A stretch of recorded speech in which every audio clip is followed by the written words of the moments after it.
This video lecture is about the structure of our home galaxy, the Milky Way. The Milky Way band you see on a dark sky far from the city lights is just a small part of the whole galaxy because the dust in the interstellar medium blocks our view of most of the galaxy in the visible band and shorter wavelengths. We need to use longer wavelengths of light such as infrared, and even better, radio, which are not blocked by the dust to map the galaxy. I explained in the previous lecture how we use the 21 centimeter line radiation to map the galaxy. The Milky Way is millions of times larger than the solar system. If Pluto's orbit were shrunk down to the size of a quarter, the nearest star system would be 84 meters away, and the Milky Way would be the size of the western United States. Next slide. We can get an idea of what our galaxy looks like by looking up or down out of the disk plane, where we are able to see other galaxies. The Andromeda Galaxy is the closest large galaxy to us at about 2.5 million light-years away. It is about the same size as the Milky Way. From our vantage point in the Milky Way, we see the Andromeda Galaxy tipped at an angle to our line of sight. The dust lanes outline the spiral arms. Next slide. The galaxy NGC 891 is what the Milky Way probably looks like from a side view. This galaxy has the same ratio of disk to central bulge and disk thickness as our home galaxy. Here's a schematic of the four parts of the Milky Way. The thin disk is where stars are now forming, and most of the light comes from the rare O and B stars, giving it a bluer color, even though most of the stars are fainter K and M stars. Confined in an even thinner band is the interstellar dust layer, and X marks the spot where our solar system is. At the center is the bulge composed of old stars made of heavily processed gas, so the gas is from numerous previous generations of stars. Such gas is what astronomers call metal-rich, where the word metal here means atoms heavier than helium. Merging smoothly into the bulge is a stellar halo composed of old stars made of primordial or only slightly processed gas. Such gas is called metal poor. The stellar halo stars have very elliptical orbits tilted every which way, so they plunge in and out of the disk and bulge like a swarm of bees. Permeating through all of the visible parts and extending even farther out is the dark matter halo. Dark matter is material that does not emit or block any kind of light, but has a significant gravitational effect. I'll talk a bit later how we know it's there. Terrestrial planets are able to form only in galaxies because the gravity of a galaxy, especially one as massive as the Milky Way, acts like a container keeping the heavy atoms blasted out by supernovae inside the galaxy.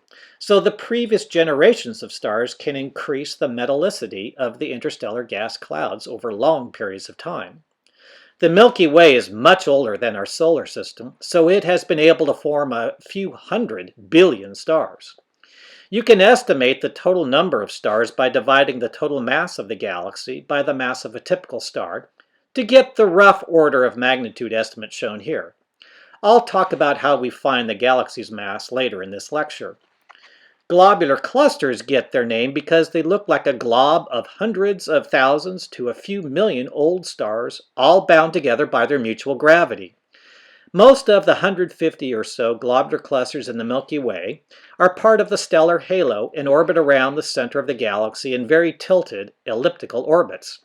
The fact that the distribution of globular clusters is concentrated in the direction of the Sagittarius constellation, instead of being sprinkled randomly all over the sky, tells us that we are not at the center of the galaxy.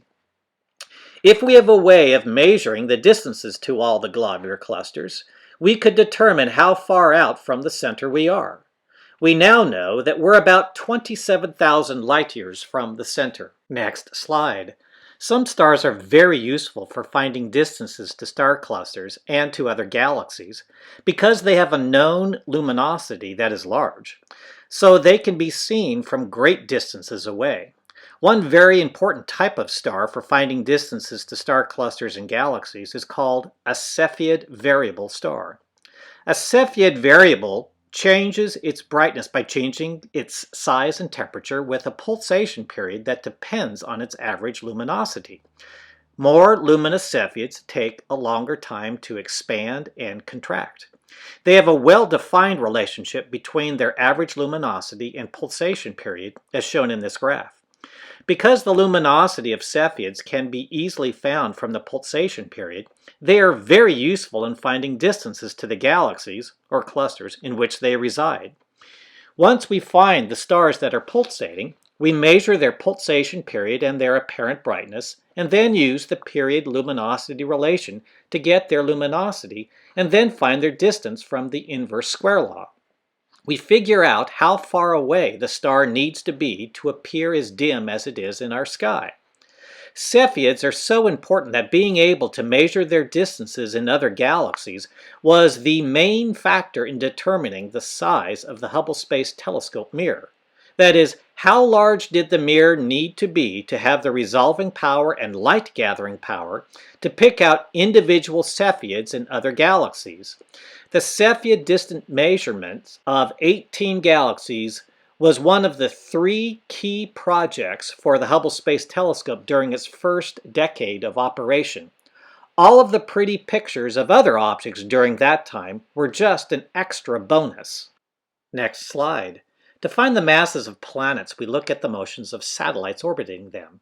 To find the masses of stars, we look at motions of stars orbiting each other. For the Milky Way, we use the orbital motions of the stars or gas in the disk to find the total amount of mass enclosed inside their orbits. If you know the orbital speed and the orbit size, you can find how much gravity force it takes to accelerate the star or gas cloud. That gives us the enclosed mass inside the orbit.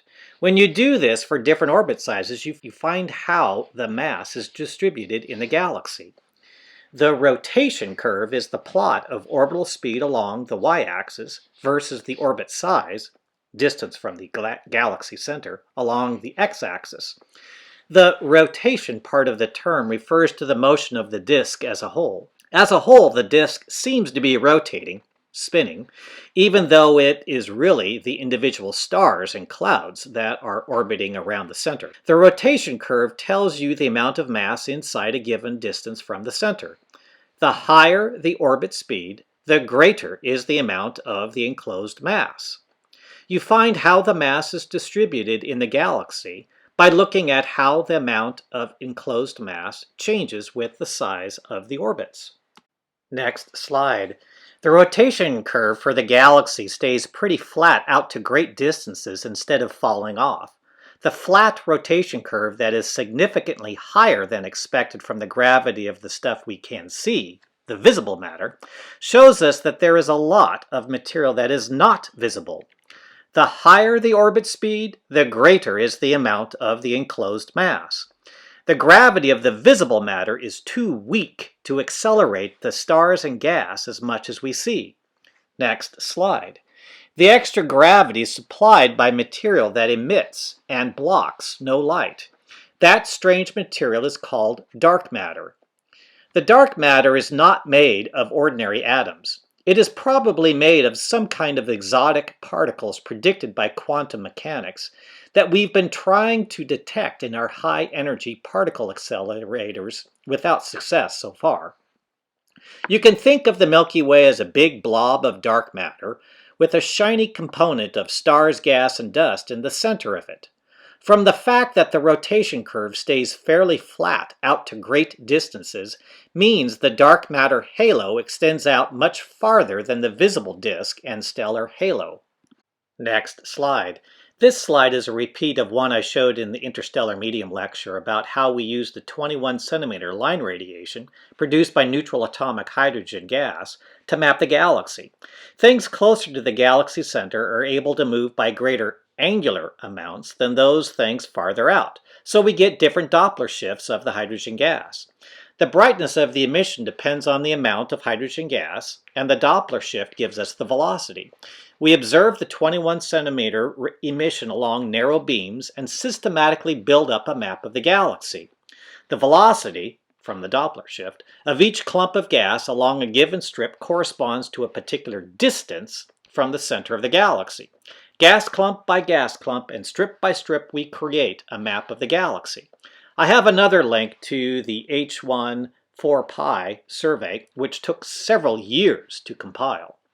At the bottom of the slide is a nice, scientifically accurate painting of the Milky Way released by NASA in 2008, with the sun's position in the Orion spur of one of the spiral arms indicated.